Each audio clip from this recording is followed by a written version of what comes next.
You're watching Hegarai TV, Rhode Island's public access channel.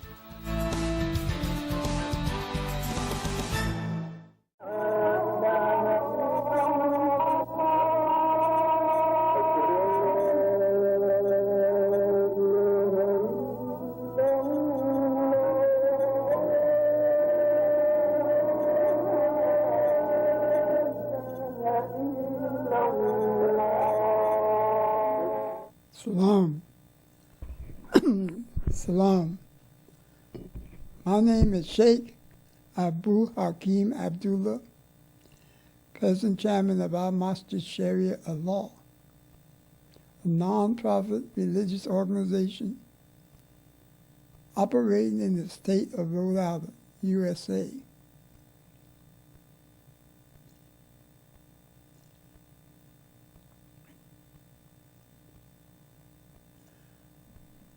I'm going to talk to you tonight, or today, or this morning, or whenever you're looking at it, because it's on the web, and you can dial it up anytime you want it, anytime you feel like looking at this program. There's 50-something, or maybe 40-something, 50-something programs on the web speaking about our condition, our thoughts, our Islam, what we're supposed to be doing in it, and everything else.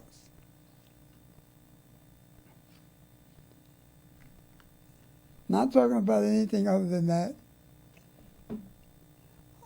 Right now, I don't see the urgency of getting new members into Islam. With saying the Fatiha, trying to get them in by preaching the Quran and the Hadith. I'm trying to preach the Quran and Hadith to get the Muslim, those that are not following their way of life properly, to fulfill their obligations to Allah that they promised. And be obedient, and give unto Him their soul, their bodies, and their physical existence, and wealth. And I'm also trying to reach them that have a sincere belief in the law, the Prophet Muhammad ﷺ, and the revelations that were sent down by Allah through him.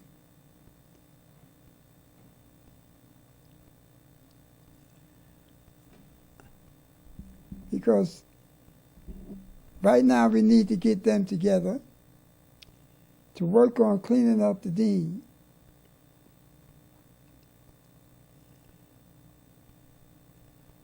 Like I said last week, before you can put children,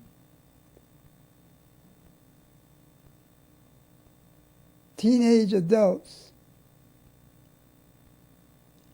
teenagers, adults, women and children, and senior citizens in the hands of Allah, to be made Muslims, and what means believers, we must work on cleaning up the deen. That's not Allah's responsibility to clean up our deen. That's the job He gave to us. That's why He brought our bodies and our souls and our wealth for a promise of the hereafter and a peaceful life, a physical, mental, peaceful life on this earth and the hereafter.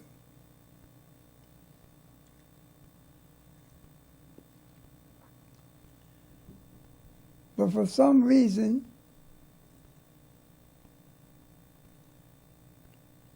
well, I know it's not for some reason. It's really for a reason that is being placed equal to him. We have broken the deen into sets and groups and ummas.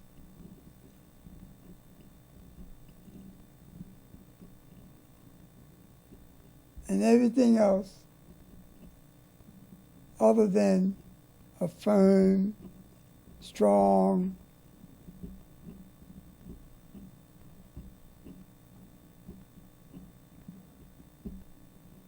following Ummah. One of the strongest things that that Allah has given to the Prophet Muhammad sallam, that it keep being repeated by the Prophet Muhammad sallam, hoping that we get the understanding of it, is the Ummah. The Ummah. The Ummah. That's the third time, Sunnah.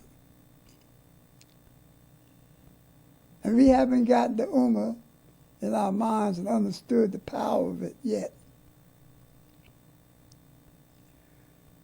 There's so many. Let me show you some of the things that are separating us from getting the Ummah together. One, our tribal inheritance. Our tribal love for our obedience to our tribe and not obedience to Allah. Tribe separation and segregation from other tribes that are not one of us. And I'm not talking about Islamic one of us. I'm talking about not one of us in that tribe. Like separating ourselves from the razor blade and the razor. Listen to what I just said. Separating ourselves from the razor blade and the razor. From the peelings, from the juice and the orange.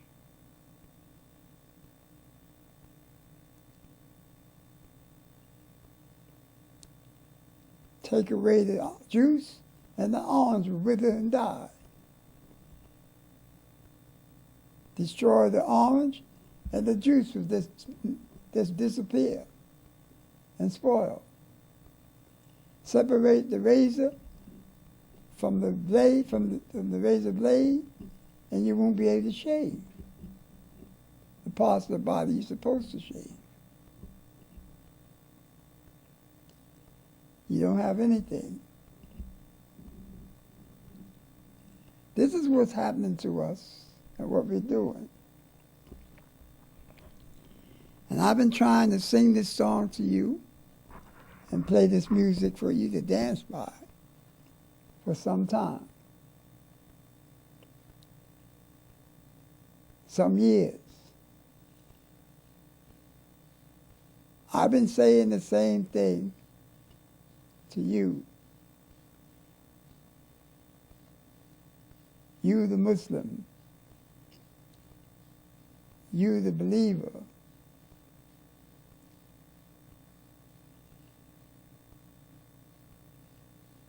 You the hypocrite.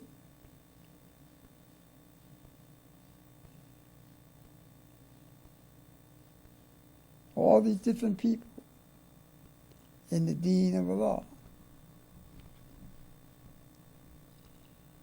You the faithful, you the unfaithful. I've been trying to tell you this for some time.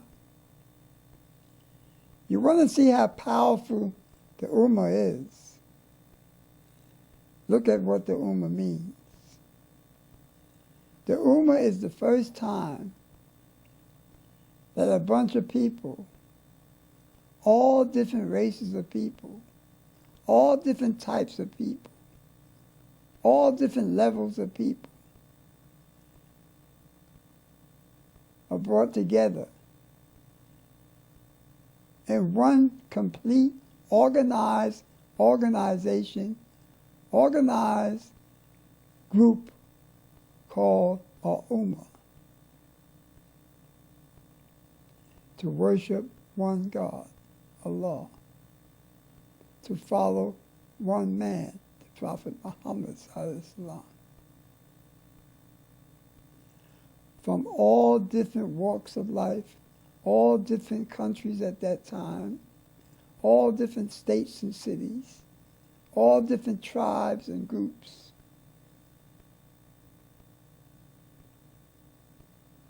But become one ummah, one brotherhood, one sisterhood, one mass of people believing in Allah and following Allah's desires. But the first thing we did with it, especially after the Prophet Muhammad sallallahu alaihi wasallam passed into Allah, we broke it up into groups. Even before he passed away, we was breaking up into groups. Even while he was still living, we broke it into groups. He's trying to break it into groups. That's why in the days of the Prophet Muhammad sallallahu alaihi wasallam, it was told to him by Allah, do not, Prophet Muhammad sallallahu alaihi wasallam, break your religions into groups, into sects, into tribes, because this is one ummah, one brotherhood, so worship no other than me, Allah. With that kind of power and strength throughout the world at that time and today, you will have what everybody else is trying to get, a one-controlled nation. The democracy is trying to get it. The Democrats are trying to get it. The Republicans are trying to get it. The terrorists are trying to get it. The Russians are trying to get it. The French are trying to get it. The English are trying to get it. The Turks are trying to get it. The Jews are trying to get it. The Germans are trying to get it. The Polish are trying to get it. Every tribe is trying to get it in the name of what they call their group, their thing, democracy.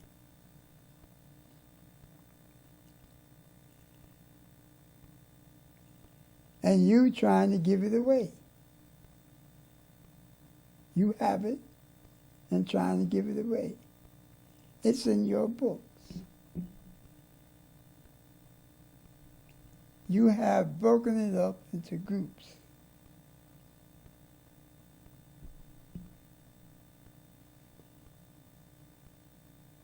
Into Ahmadiyya, into Sunni, into Shia, into Hanafiya.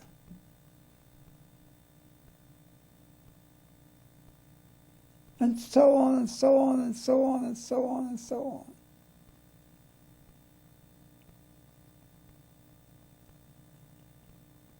It is more pleasures going on in the in this ummah than what went on and what is going on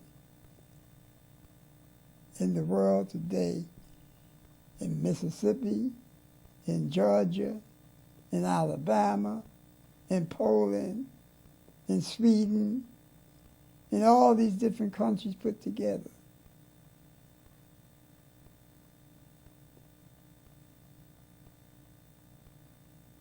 Some Arabs are prejudiced against some Arabs. Some Arabs are prejudiced against some blacks, Abyssinians. Some Abyssinians are prejudiced against Abyssinians.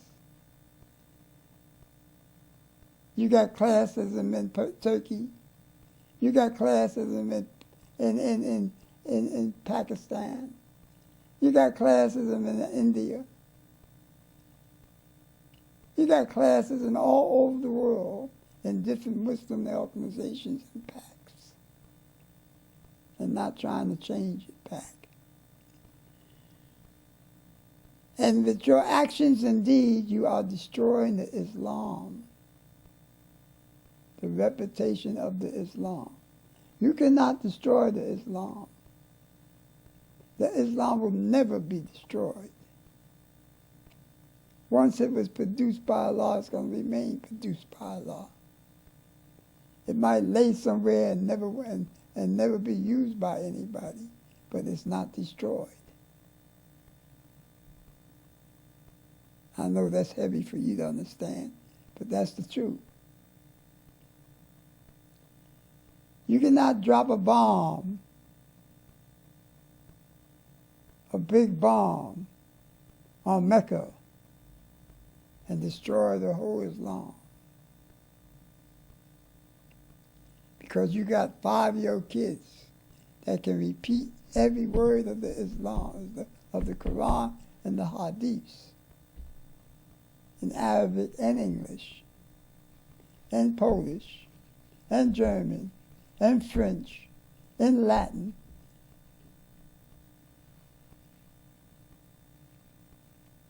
And other languages around the world. And as long as they can do that, you have Islam living. So they can't destroy the Islam. But they destroy the image of the Islam among the people of the world. And everybody's becoming the enemy of the Islam. So with that, I started doing the preaching throughout the world of what I'm trying to do. Here is a picture of where I'm doing the preaching at. There's the world. All over the world, I'm doing the preaching. You see it. I hope you can see it. You can see it now. There's Africa. There's the United States. There's Europe. There's the Middle East. All this program is in those areas. You can dial it up, these programs, like you're looking at it now. And those of you that's looking at it in Rhode Island and New England, you can go to the web and dial it up. Bring it up on your website by just saying into the computer,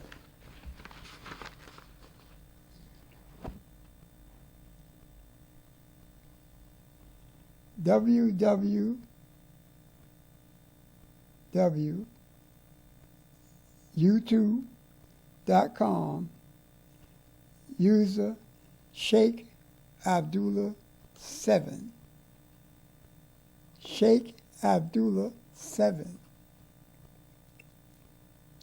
www.youtube.com, user Sheikh Abdullah 7. And if you want to use the email or the Gmail, it's Sheikh Abdullah 75, and this thing here with the circle around the A, the upper parts of, I think it's 2, number 2,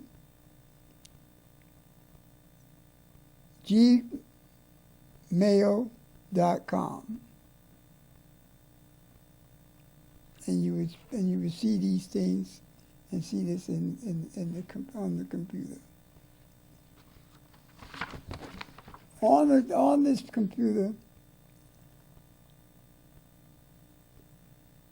I make statements about the hypocrites from Quran and Hadith. I make statements about the non-hypocrites.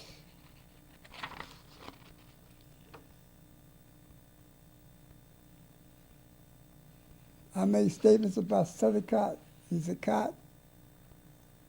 I make statements about 2 parties fighting each other and what the Ummah should be doing.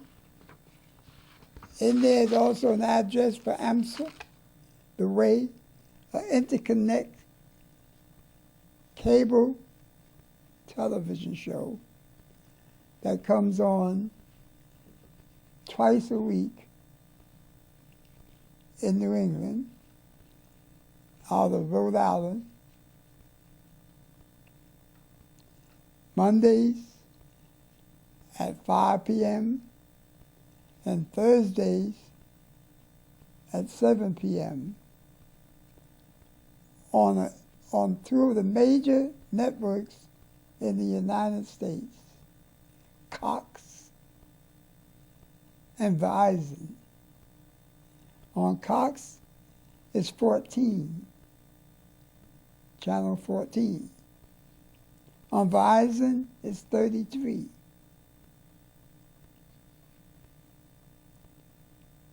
And 3 times a week you can see it on your regular channels, your regular channel 18. And it says, learn the truth.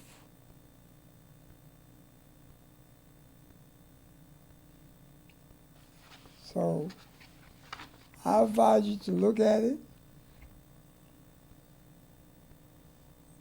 examine it, because it's speaking directly to you.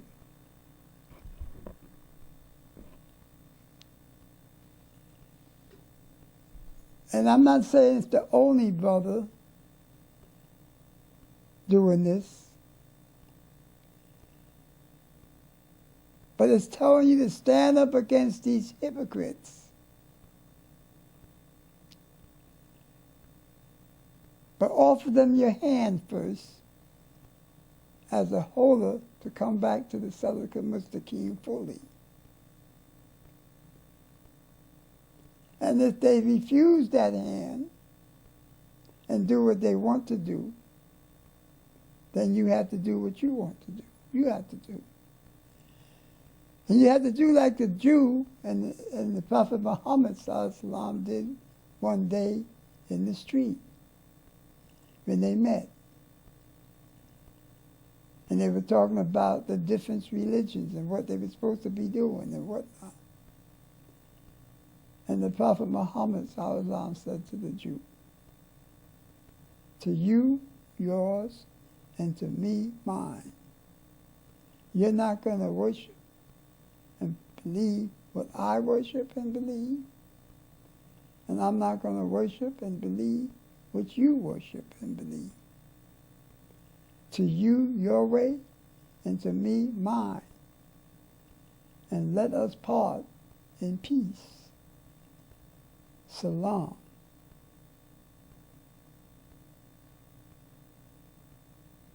Let us part in peace. Salam. Not let us throw bombs at each other, but let us part in peace. And I will do what Allah tells me to do. This is what he was saying. And you do what you feel you're being told what to do.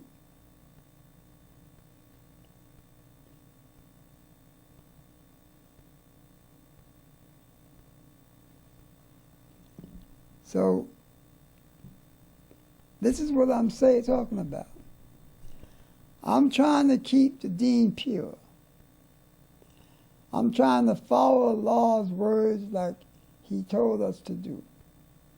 Like he said, build your masjids from the ground up, and let not the non-believer maintain or enter your houses of worship. Maintain or enter your houses of worship.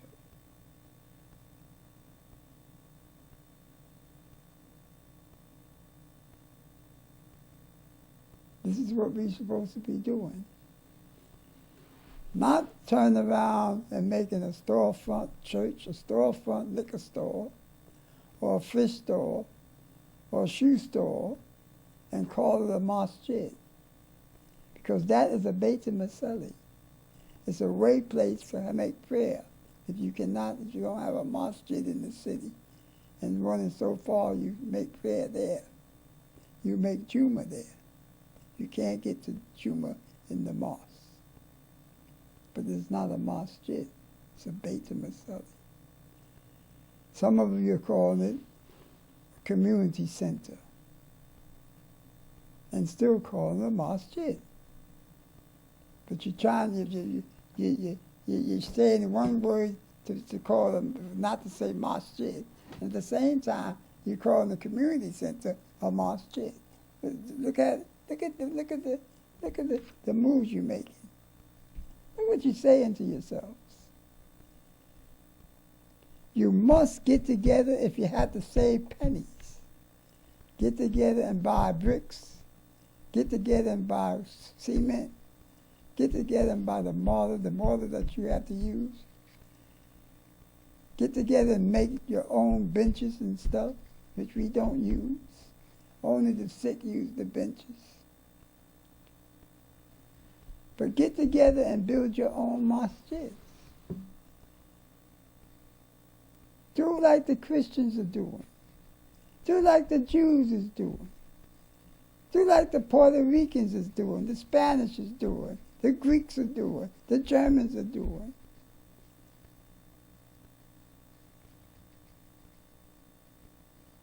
And I'm speaking to people that call themselves Muslims that are Abyssinian.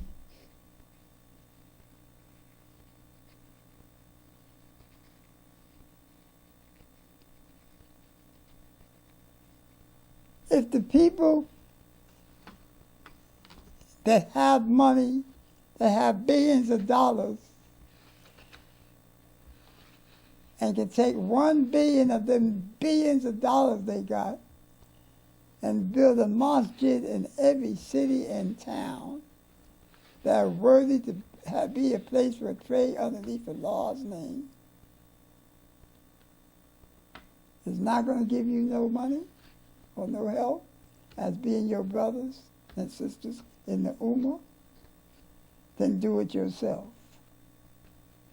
Do it with your pennies and everything. And then when you start to build it and have it half built, and they want to come down and give you the money, tell them like Allah said, it is too late now. I have done it. Allah has give us the help to do it. Give us the strength, gave us the strength to do it. Gave us the ability to raise the money. If we shined shoes and bought shoe polish, we made bean pies or whatever. We made sandwiches and sold it in front of the street to people that building factories and homes. We pushed it around like the Jews sold umbrella stands, fixed umbrellas, like the Italians took and had fish stores. That they had lunch wagons in the street, and koshers and knishes at the swimming pool. We have to do the same thing, we do it. But my brothers and sisters, we must do it.